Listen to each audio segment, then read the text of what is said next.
সরকারিভাবে এবছর ভারত, পাকিস্তান, মিয়ানমার সহ বিভিন্ন দেশ থেকে ৮ বা ৯ লাখ মেট্রিক টন চাল আমদানি করা হবে, জানিয়েছেন খাদ্য মন্ত্রণালয়ের উপদেষ্টা আলী ইমাম মজুমদার।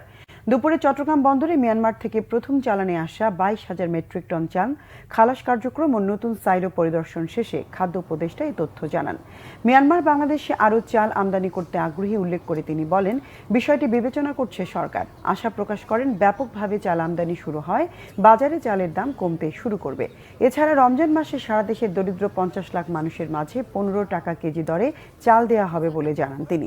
আশ্বস্ত করেন, রোজায় চাল গমের কোনো সংকট হবে না।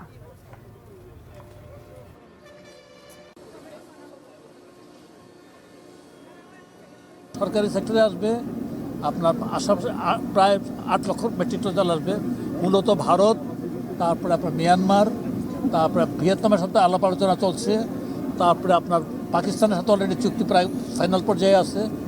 আরও আমরা চেষ্টা করছি অন্য কোনো সুযোগ থেকে পাওয়া যায় কিনা।